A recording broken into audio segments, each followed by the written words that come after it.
Hello guys, welcome to another video of stock market friends. SBI fund management limited का जी बहुत ही one of the most awaited IPO आज open होना जानेंगे। Complete analysis, business model, financial condition, performance, GMP कितना चल रहा है, लिस्टिंग कितना मिलेगा, अप्लाई करें या फिर नहीं, फाइनल डिसीजन क्या लें, इन सभी पॉइंट्स को डिस्कस करेंगे। और ये कोई रिकमेंडेशन वीडियो नहीं, इसलिए गाइस जो भी फाइनल डिसीजन होगा अपने रिस्क पर लिएगा। चलिए फ्रेंड्स वीडियो स्टार्ट करते हैं। तो गाइज आईपीओ 14 को ओपन हुआ था, हो रहा है आज के दिन। और गाइज 16 जुलाई क्लोज किया जाएगा। 3 डे आईपीओ, 21 जुलाई का लिस्टिंग डेट, ₹1 का फेस वैल्यू, 545 टू 574 रुपीज का प्राइस बैंड। और लॉट साइज है गाइज अगर हम बात करें तो 26 years OFS book build IPO 9813 crore का इशू साइज है, जिसमें जो कि guys book build IPO BSc NSC दोनों एक्सचेंज में लिस्टिंग किया जाएगा। 17.1 करोड़ शेयर्स का इशू किया गया है। अगर हम बात करें गाइस कंपनी के एम्प्लॉय डिस्काउंट दिया गया 54 रुपीज का।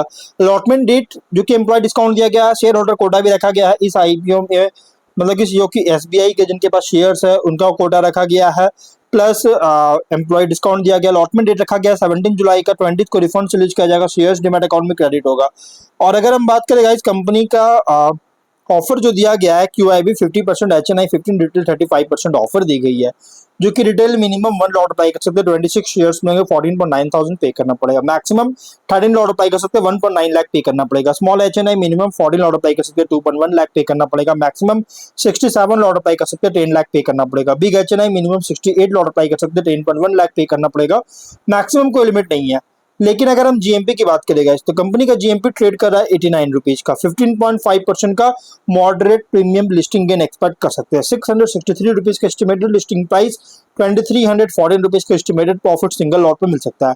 कंपनी की अगर हम बात करें तो one of the largest AMC है इंडिया में। मार्केट शेयर 15.3% का है कंपनी का, और 1992 में एस्टैब्लिश किया गया था। लार्जेस्ट एएमसी है इंडिया में, एयूएम के पर बेस्ड है, मतलब एसेट अंडर मैनेजमेंट पर बेस्ड है। और कंपनी जो है well known SBI mutual fund manage करता है, और ज्वाइंट वेंचर भी किया स्टेट बैंक ऑफ इंडिया और एमएनडी के साथ।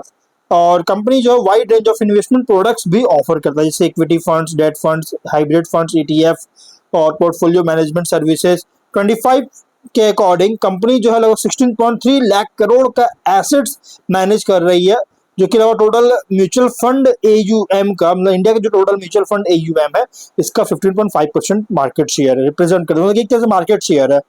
और 31 दिसंबर के अकॉर्डिंग 16 मिलियन इन्वेस्टर्स को से भी ज्यादा सर्व कर रही है, जिसमें इंक्लूड है इंडिविजुअल्स और इंस्टीट्यूशनल दोनों क्लाइंट्स। और डाइवर्सिफाइड पोर्टफोलियो जो कि 126 म्यूचुअल फंड स्कीम्स है जिसको मैनेज करता है अलग अलग कैटेगरीज में, जैसे equity and equity oriented funds, date funds, arbitrage funds, exchange traded funds, ETFs हो गया, index funds, overseas fund of funds, liquid and overnight funds जो कि है। और कंपनी जो ग्लोबल इन्वेस्टमेंट प्रेजेंस में भी है, मतलब ग्लोबल इन्वेस्टमेंट में भी प्रेजेंस है कंपनी का, जो इंटरनेशनल बिजनेस में इंक्लूड है इंडिया फोकस्ड इन्वेस्टमेंट मैंडेट्स, जो कि इंस्टीट्यूशनल इन्वेस्टर्स के लिए, जैसे जापान, ऑस्ट्रेलिया, कोरिया, जिसका एयूएम है 23,209 करोड़ के अराउंड। और यूसीआईटीएस जो कि इंडिया फोकस्ड फंड्स है, जो कि स्पॉन्सर किया गया एमएनडी के द्वारा, इसका भी एयूएम है 8681 करोड़ के अराउंड, जो कि डिस्ट्रीब्यूट किया गया Europe, middle east, south America और साउथ ईस्ट एशिया में। और एडवाइजरी सर्विसेज भी प्रोवाइड करता है एमएनडीज ग्लोबल इमर्जिंग मार्केट फंड्स के लिए, जो कि मैनेज कर रहा है 14,584 करोड़ के अराउंड इंडिया रिलेटेड एसेट्स में, जो कि गाइस कंपनी अगर देखा जाए तो ये कंपनी कर रही है। लेकिन अगर हम बात करें गाइस कंपनी के जो कि हर एक पैरामीटर्स पर, चाहे वो पैरेंटेज एसबीआई और एमएनडी के पैरेंटेज में, हर एक पैरामीटर्स पर कंपनी जो लिस्ट में टॉप करता है, इस इंडस्ट्री में पूरी तरह से टॉप इंडस्ट्री है, टॉप कंपनी है फाइनेंशियल।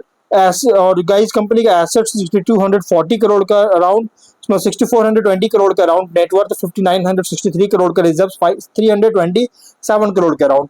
फाइनेंशियल रेवेन्यू प्रॉफिट 24 में 3426 करोड़ का रेवेन्यू, 2073 करोड़ का प्रॉफिट।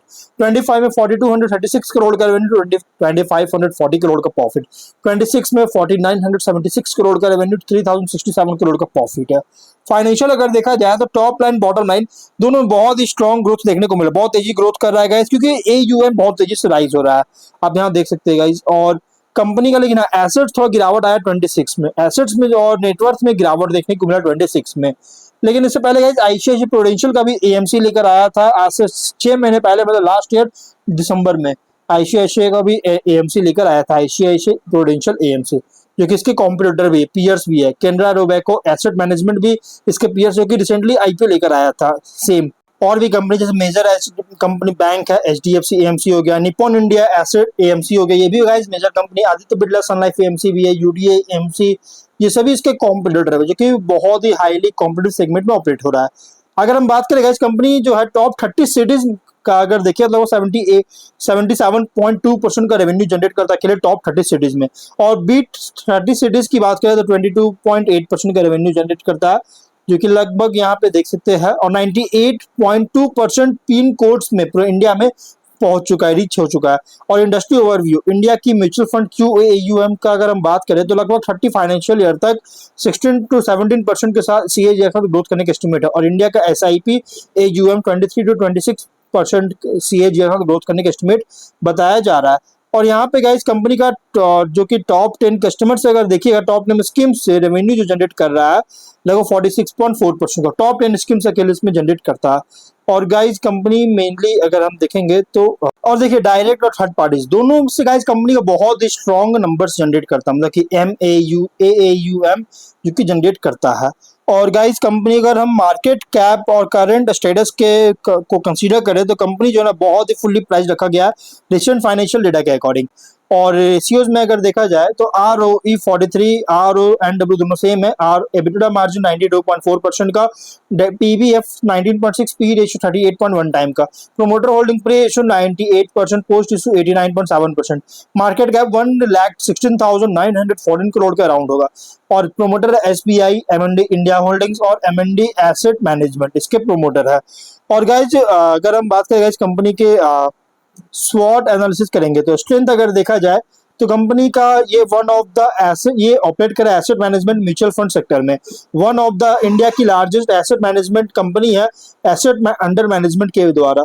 स्ट्रॉन्ग पैरेंटेज है SBI global asset manager MND के द्वारा और थ्रू, और वेल डाइवर्सिफाइड पोर्टफोलियो है इक्विटी, डेट, हाइब्रिड ईटीएफ और पैसिव इन्वेस्टमेंट प्रोडक्ट्स में। और एक्सटेंसिव डिस्ट्रीब्यूशन नेटवर्क है एसबीआई ब्रांचेस, फाइनेंशियल एडवाइजर्स और डिजिटल चैनल्स के थ्रू। और स्ट्रॉन्ग ब्रांड रिकॉग्निशन जो कि consistent profitability, market leadership provide देखने को मिल रहा है। Large and diversified investor base है जो कि स्टेबल फी इनकम सपोर्ट करता है। वीकनेस की बात करें तो बिजनेस परफॉर्मेंस डिपेंड करता है कैपिटल मार्केट कंडीशंस और इन्वेस्टर सेंटिमेंट पर। रेवेन्यू लिंक्ड है एयूएम जो कि मार्केट मूवमेंट्स के साथ फ्लक्चुएट कर सकता है। इंटेंस कंपटीशन है other leading asset management company से, जो कि बहुत सारी कंपनी गाइस ऑलरेडी लिस्टेड, जैसे आईसीआईसीआई बैंक का हो गया, एचडीएफसी बैंक का है, कोटक का हो गया, या फिर गाइस निप्पॉन हो गया, यूडीआई हो गया, केनरा का है, बहुत सारी कंपनीज का म्यूचुअल फंड चल रहा है, एसेट मैनेजमेंट चल रही है, तो इसलिए गाइस कंपटीशन बहुत ज्यादा इंटेंस है। और पैसिव फंड्स की तरफ शिफ्ट बहुत तेजी से हो रहा है, जो कि मार्जिन को ऊपर प्रेशर कर सकती है। और रेगुलेटरी पॉलिसीज जो कि गवर्निंग पॉलिसी का डिपेंडेंस है जो कि म्यूचुअल फंड इंडस्ट्री में गवर्निंग कर रही है। और अपॉर्चुनिटीज की बात करें, डिमांड ग्रो कर रहा है mutual funds, SIPs, wealth management products के लिए। और फाइनेंशियल अवेयरनेस, रिटेल पार्टिसिपेशन जो कि इंक्रीज हो रहा है, जिससे लॉन्ग टर्म इंडस्ट्री ग्रोथ को सपोर्ट करता है। Passive funds, ETFs, retirement solutions में एक्सपैंड कर रहा है, जिससे फ्यूचर ग्रोथ को ड्राइव कर सकता है। देखिए म्यूचुअल फंड क्या होता है ना कि जो नॉर्मल जो शेयर मार्केट होता है, इक्विटी मार्केट होता है, इससे थोड़ा लो रिस्की होता है म्यूचुअल फंड्स। और इस वजह से इसका जो डिमांड है बहुत तेजी से इंक्रीज हो रहा है। और जो कि guys digital investment platforms grow कर रहा है, जिससे कस्टमर रीच एक्सपैंड कर सकता है। House hold financial savings rise हो रहा है, जिससे long term growth opportunities provide करता है। बट थ्रेट अगर देखा जाए तो एस्टैब्लिश्ड एएमसीज और फिनटेक इन्वेस्टमेंट प्लेटफॉर्म से कॉम्पिटिशन बहुत ही स्ट्रॉन्ग है। मार्केट वोलेटिलिटी के कारण इन्वेस्टर इनफ्लोज और एसेट अंडर मैनेजमेंट रिड्यूस कर सकता है। रेगुलेटरी चेंज अगर होता है तो फी स्ट्रक्चर प्रॉफिटेबिलिटी अफेक्ट कर सकता है। इसके अलावा इकोनॉमिक स्लो डाउन के कारण इन्वेस्टमेंट एक्टिविटी इंपैक्ट कर सकता है। रैपिड टेक्नोलॉजिकल चेंजेस के कारण कंटिन्यूअस इन्वेस्टमेंट रिक्वायर हो सकता है डिजिटल कैपेबिलिटीज में। पीयर कॉन्टेक्स्ट में other listed asset management companies के कंपेरिजन में ये कंपनी जो है ना ये ऑपरेट कर रहा है as a largest mutual fund house India में, डाइवर्सिफाइड प्रोडक्ट पोर्टफोलियो के साथ और स्ट्रॉन्ग डिस्ट्रीब्यूशन नेटवर्क के साथ। अदर पीयर्स से अगर देखा जाए तो brand trust, scale, asset under management, investment performance, nation wide reach पर कम्पीट करता है, क्योंकि ये कंपनी पैन इंडिया प्रेजेंस है, ब्रांचेस के थ्रू भी कंपनी प्रोवाइड करता है। और इन्वेस्टर के लिए आईपीओ रिप्रेजेंट कर रहा है asset management and financial services sector play, जहां ग्रोथ डिपेंड करता है म्यूचुअल फंड पेनिट्रेशन के राइजिंग पर, SPI SIP inflows, market performance और इन्वेस्टमेंट प्रोडक्ट्स के एक्सपेंशन पर।